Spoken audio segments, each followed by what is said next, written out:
Welcome to Thrilling Tales of Adventure. I'm Martel, reading Captain Blood by Raphael Sabatini. Chapter 21, The Service of King James. Miss Arabella Bishop was roused very early on the following morning by the brazen voice of a bugle and the insistent clanging of a bell in the ship's belfry. As she lay awake, idly watching the rippled green water that appeared to be streaming past the heavily glazed porthole, she became gradually aware of the sounds of swift, labored bustle, the clatter of many feet, the shouts of hoarse voices, and the persistent trundlings of heavy bodies in the wardroom immediately below the deck of the cabin. Conceiving these sounds to portend a more than normal activity, she sat up, pervaded by a vague alarm, and roused her still slumbering woman. In his cabin on the starboard side, Lord Julian, disturbed by the same sounds, was already astir and hurriedly dressing.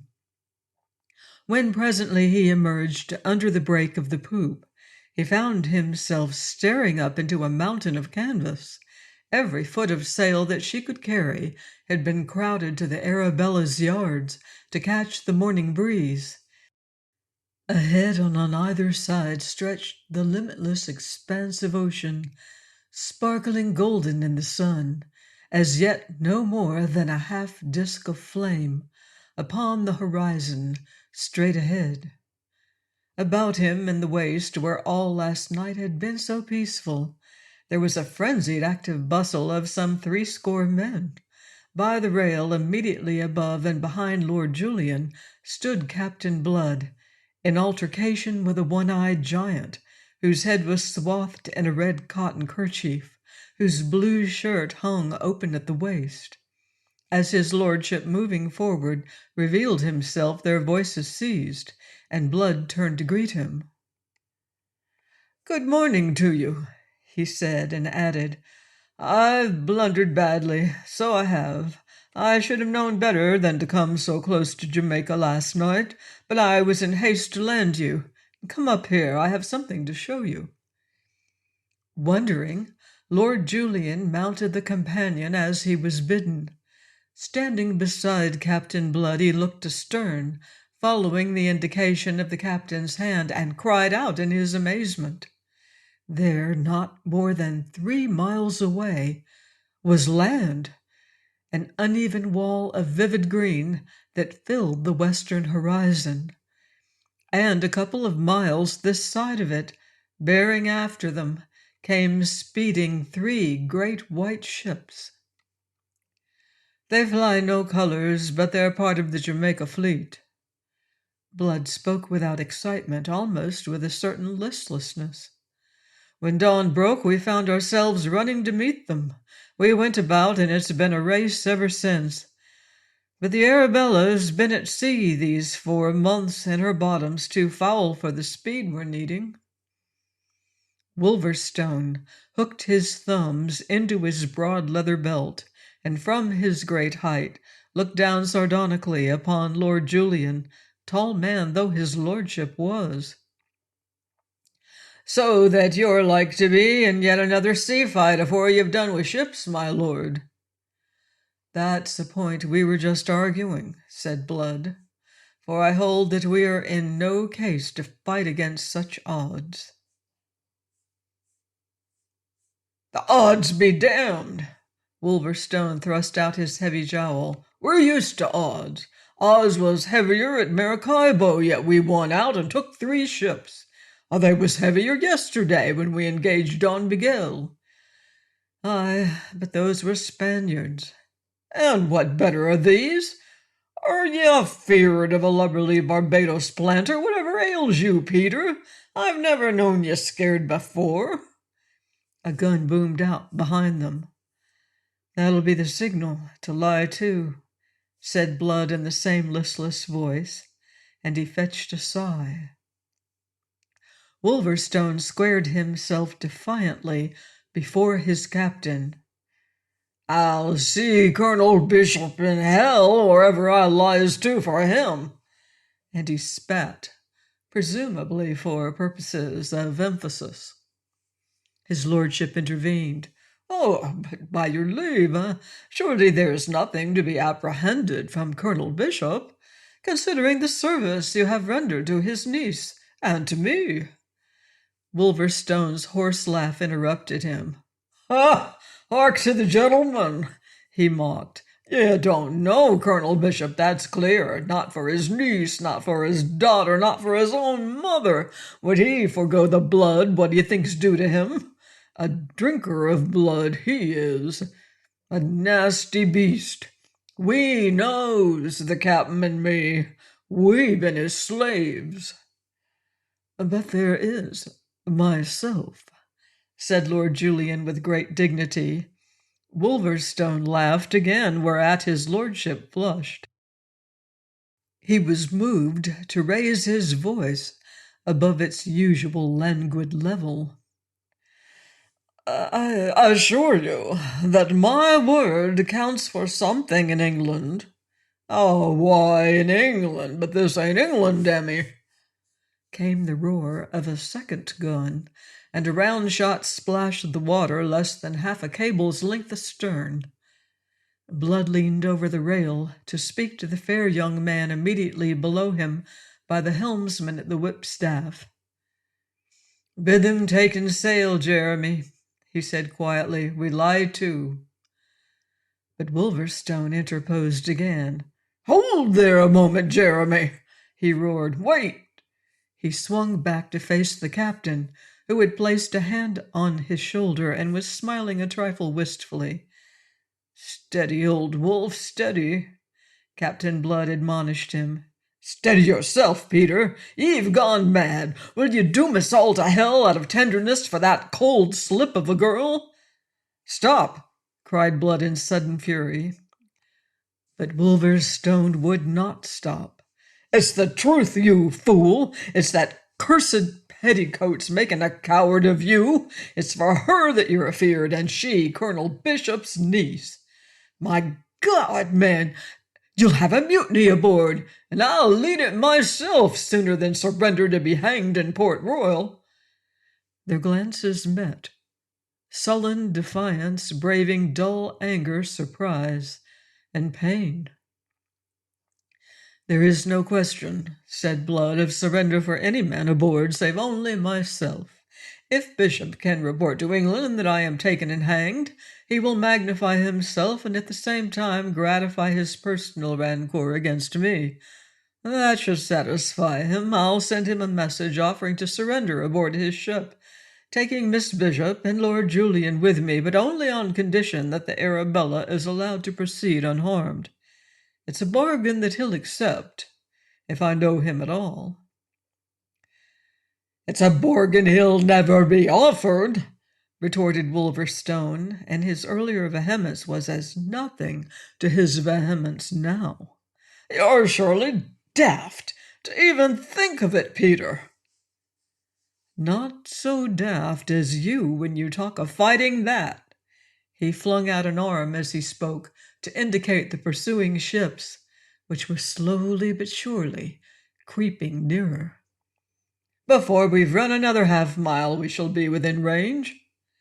Wolverstone swore elaborately, then suddenly checked. Out of the tail of his single eye he had espied a trim figure in grey silk that was ascending the companion.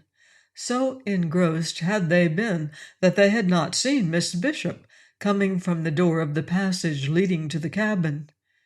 And there was something else that those three men on the poop and pit immediately below them had failed to observe. Some moments ago, Ogle, followed by the main body of his gun-deck crew, had emerged from the booby hatch to fall into muttered, angrily vehement talk with those who, abandoning the gun tackles upon which they were laboring, had come to crowd about him. Even now, Blood had no eyes for that. He turned to look at Miss Bishop, marveling a little after the manner in which yesterday she had avoided him, that she should now venture upon the quarter-deck. Her presence at this moment, and considering the nature of his altercation with Wolverstone, was embarrassing. Very sweet and dainty she stood before him in her gown of shimmering gray, a faint excitement tinting her fair cheeks, and sparkling in her clear hazel eyes that looked so frank and honest. She wore no hat, and the ringlets of her gold-brown hair fluttered distractingly in the morning breeze. Captain Blood bared his head and bowed silently in a greeting which she returned composedly and formally. "What is happening, Lord Julian?" she inquired. As if to answer her, a third gun spoke from the ships, toward which she was looking intent and wonderingly. A frown rumpled her brow. She looked from one to the other of the men who stood there so glum and obviously ill at ease. "They are the ships of the Jamaica fleet," his lordship answered her. It should in any case have been a sufficient explanation, but before more could be added, their attention was drawn at last to Ogle, who came bounding up the broad ladder, and to the men lounging aft in his wake, in all of which instinctively they apprehended a vague menace. At the head of the companion, Ogle found his progress barred by Blood, who confronted him, a sudden sternness in his face and in every line of him. "What's this?" the captain demanded sharply. "Your station is on the gun deck. Why have you left it?" Thus challenged, the obvious truculence faded out of Ogle's bearing, quenched by the old habit of obedience and the natural dominance that was the secret of the captain's rule over his wild followers. But it gave no pause to the gunner's intention. If anything, it increased his excitement. "Captain," he said, and as he spoke he pointed to the pursuing ships, "Colonel Bishop holds us. We're in no case either to run or fight." Blood's height seemed to increase, as did his sternness. "Ogle," said he in a voice cold and sharp as steel, "your station is on the gun deck. You'll return to it at once and take your crew with you, or else—" But Ogle, violent of mien and gesture, interrupted him. "That will not serve, Captain." "Will they not?" It was the first time in his buccaneering career that an order of his had been disregarded, or that a man had failed in obedience to which he pledged all those who joined him. That this insubordination should proceed from one of those whom he most trusted, one of his old Barbados associates, was in itself a bitterness, and made him reluctant to that which instinct told him must be done. His hand closed over the butt of one of the pistols slung before him. "Nor will that serve you," Ogle warned him still more fiercely. "The men are of my thinking, and they'll have their way." "And what way may that be?" "The way to make us safe. We'll neither sink nor hang whiles we can help it." From the 3 or 4 score men massed below in the waist came a rumble of approval. Captain Blood's glance raked the ranks of those resolute, fierce-eyed fellows. Then it came to rest again on Ogle. There was here quite plainly a vague threat, a mutinous spirit he could not understand. "You come to give advice, then, do you?" quoth he, relenting nothing of his sternness. "That's it, Captain. Advice. That girl there." He flung out a bare arm to point to her. "Bishop's girl, the governor of Jamaica's niece. We want her as a hostage for our safety." "Aye!" roared in chorus the buccaneers below, and one or two of them elaborated that affirmation. In a flash Captain Blood saw what was in their minds, and for all that he lost nothing of his outward stern composure. Fear invaded his heart. "And how," he asked, "do you imagine that Miss Bishop will prove such a hostage?" "It's a providence having her aboard. A providence. Heave to, cabmen, signal them to send a boat, and assure themselves that Miss is here. Then let them know that if they attempt to hinder our sailing hence, we'll hang the doxy first and fight for it after. That'll cool Colonel Bishop's heat, maybe." "And maybe it won't." Slow and mocking came Wolverstone's voice to answer the other's confident excitement, and as he spoke he advanced to Blood's side, an unexpected ally. "Some of them dogcocks may believe that tale." He jerked a contemptuous thumb towards the men in the waist, whose ranks were steadily being increased by the advent of others from the forecastle. "Although even some of they should know better, for there's still a few is on the Barbados with us and are acquainted like me and you with Colonel Bishop. If ye're counting on pulling Bishop's heartstrings, you're a bigger fool, Ogle, than I've always thought you was, with anything but guns. There's no heaving to for such a matter as that unless you wants to make quite sure of our being sunk. Though we had a cargo of Bishop's nieces, it wouldn't make him hold his hand, as I was just telling his lordship here, who thought like you that having Miss Bishop aboard would make us safe. Not for his mother would that filthy slaver forego what's due to him. And if you weren't such a fool, Ogle, you wouldn't need me to tell you this. We've got to fight, my lads." "How can we fight, man?" Ogle stormed at him, furiously battling the conviction which Wolverstone's argument was imposing on his listeners. "You may be right, and you may be wrong. We've got to chance it. It's our only chance." The rest of his words were drowned in the shouts of the hands insisting that the girl be given up to be held as a hostage. And then louder than before roared a gun away to leeward, and away on their starboard beam they saw the spray flung up by the shot which had gone wide. "They're within range!" cried Ogle, and leaning from the rail, "Put down the helm," he commanded.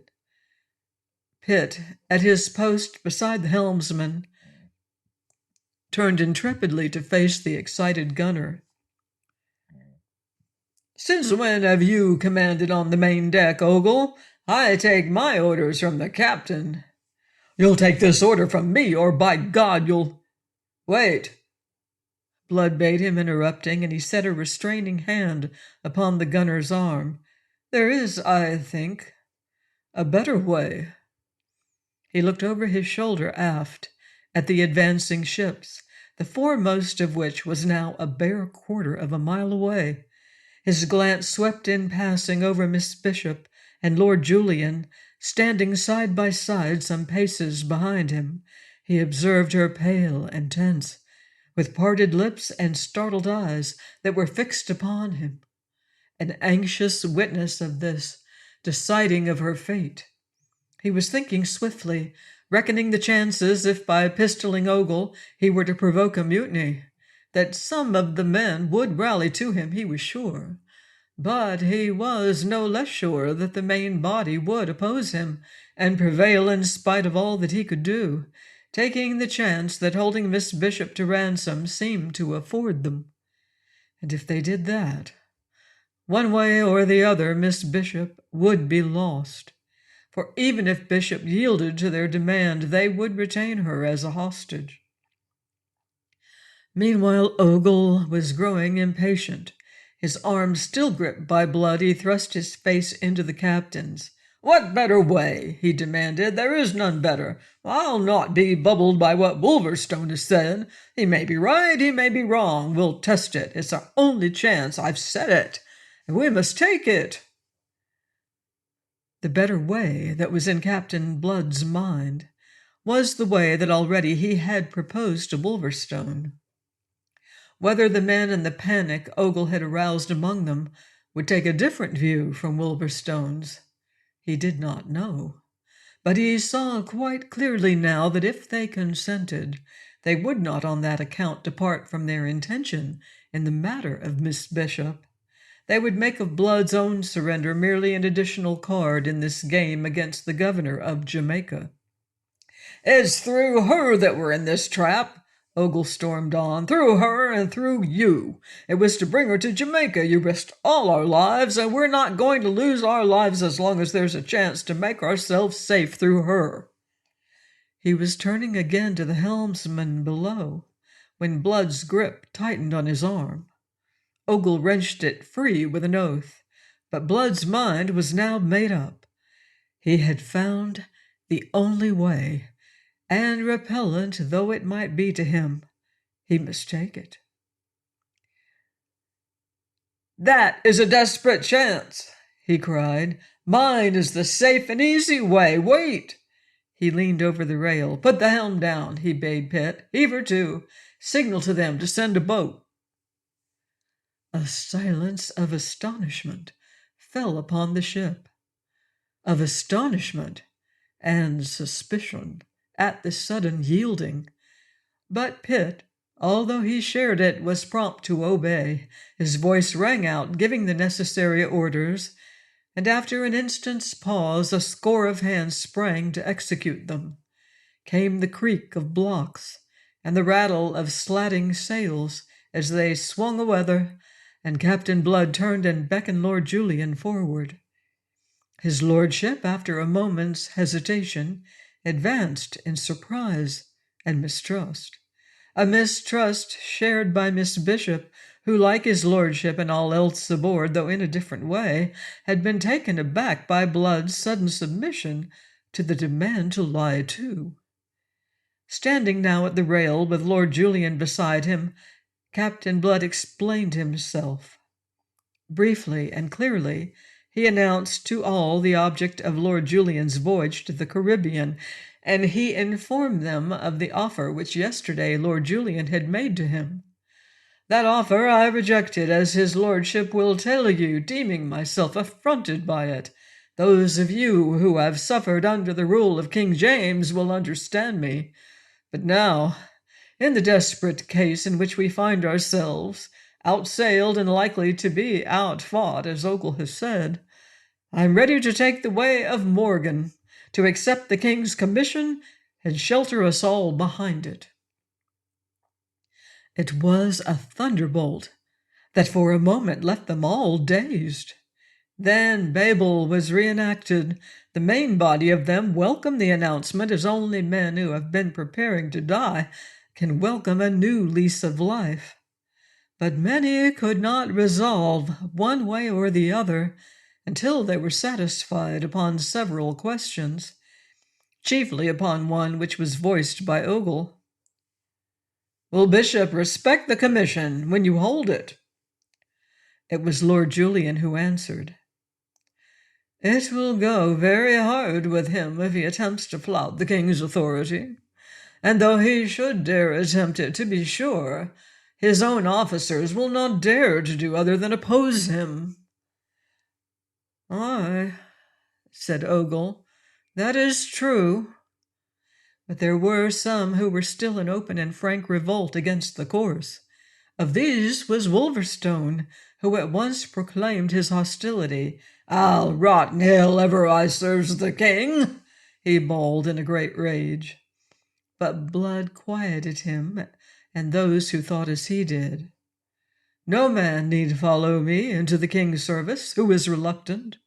That is not in the bargain. What is in the bargain is that I accept this service with such of you as may choose to follow me. Don't think I accept it willingly.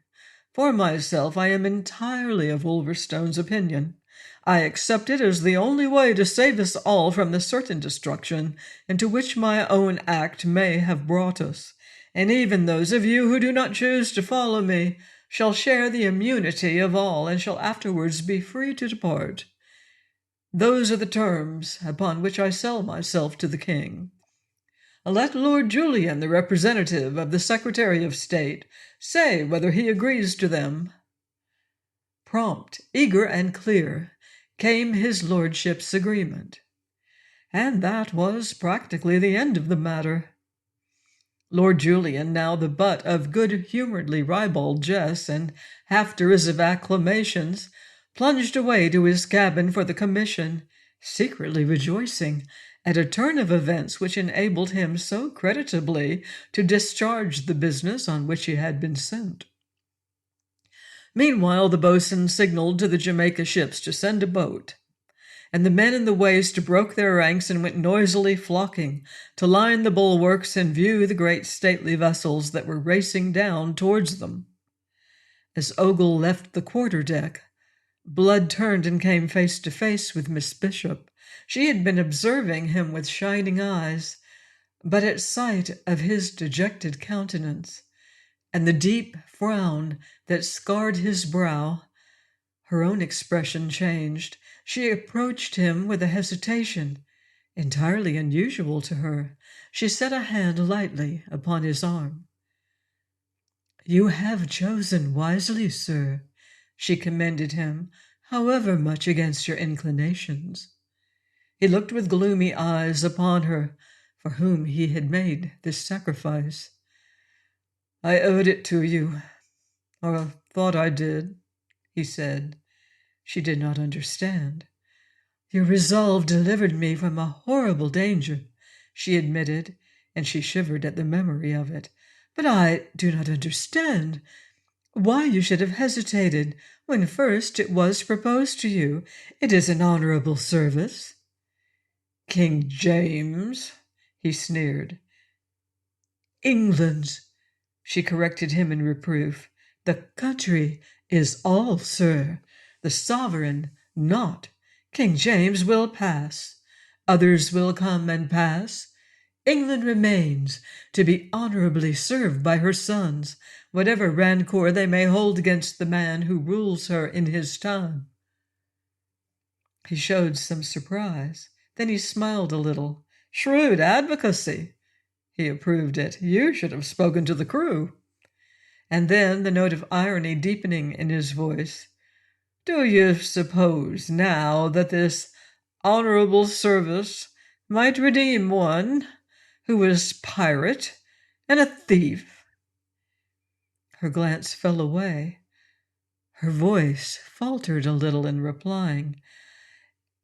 "If he needs redeeming, perhaps he has been judged too harshly." The blue eyes flashed and the firm lips relaxed their grim set. "Why, if ye think that," he said, considering her, an odd hunger in his glance, "life might have its uses after all, and even the service of King James might become tolerable." Looking beyond her across the water, he observed a boat putting off from one of the great ships, which hove to now, were rocking gently some 300 yards away. Abruptly his manner changed. He was like one recovering, taking himself in hand again. "If you will go below and get your gear and your woman, you shall presently be sent aboard one of the ships of the fleet." He pointed to the boat as he spoke. She left him, and thereafter, with Wolverstone leaning upon the rail, he watched the approach of that boat, manned by a dozen sailors and commanded by a scarlet figure seated stiffly in the stern sheets. He leveled his telescope upon that figure. "It'll not be Bishop himself," said Wolverstone between question and assertion. "No." Blood closed his telescope. "I don't know who it is." "Nah!" Wolverstone vented an ejaculation of sneering mirth. "For all his eagerness, Bishop would be none so willing to come hisself. He's been aboard this hulk afore, and we made him swim for it that time. He'll have his memories. So he sent a deputy."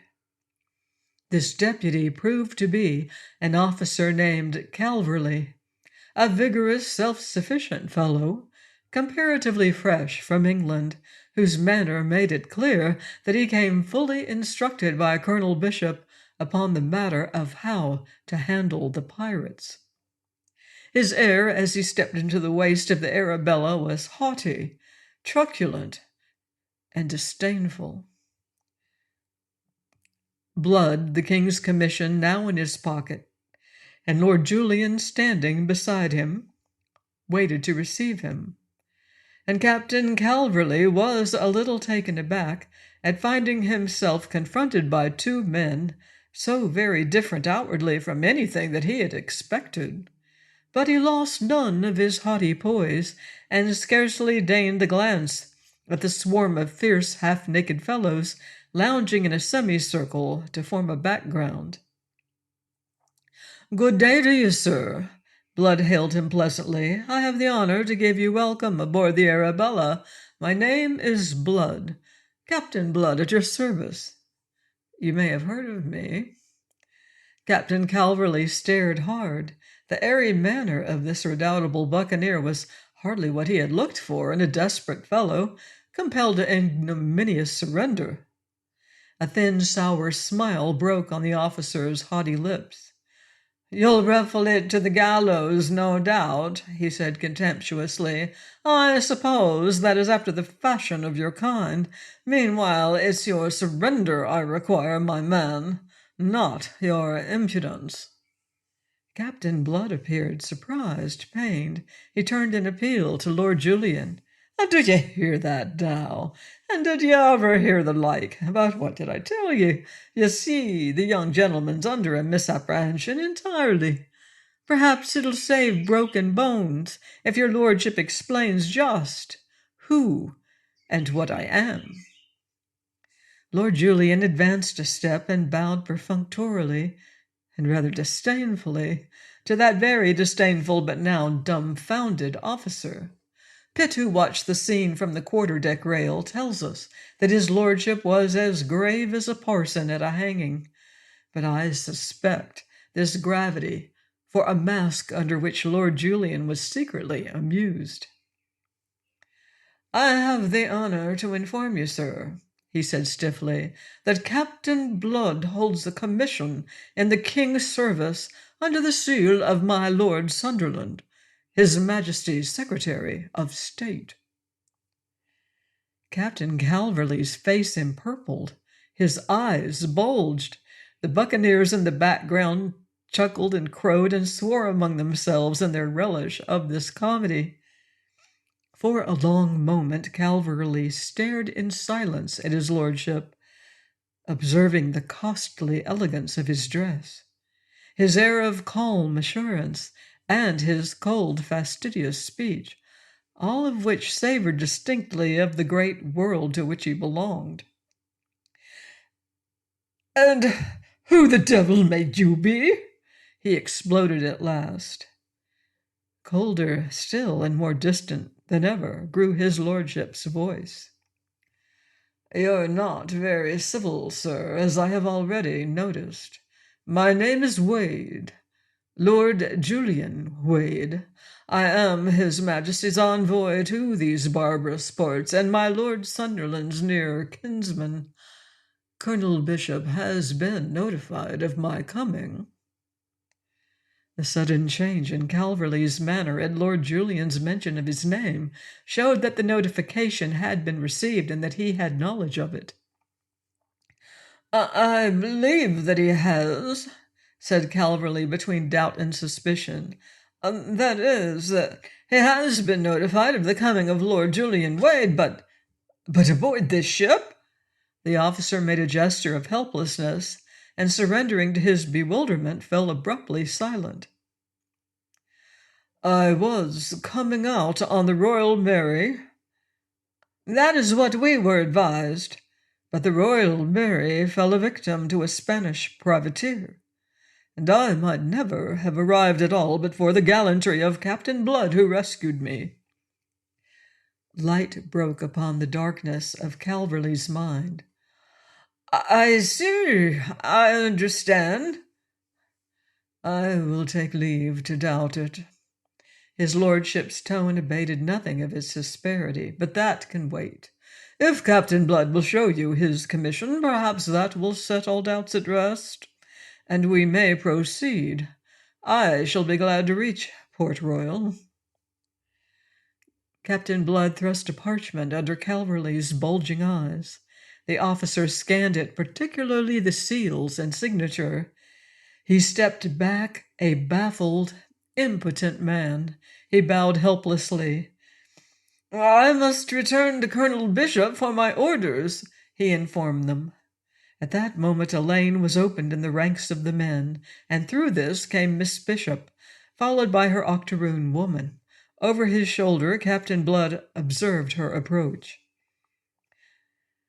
"Perhaps, since Colonel Bishop is with you, you will convey his niece to him. Miss Bishop was aboard the Royal Mary also, and I rescued her together with his lordship. She will be able to acquaint her uncle with the details of that and of the present state of affairs." Swept thus from surprise to surprise, Captain Calverley could do no more than bow again. "As for me," said Lord Julian, with intent to make Miss Bishop's departure free from all interference on the part of the buccaneers, "I shall remain aboard the Arabella until we reach Port Royal. My compliments to Colonel Bishop. Say that I look forward to making his acquaintance there." Please join me next time for another exciting chapter of Captain Blood by Raphael Sabatini, here on Thrilling Tales of Adventure.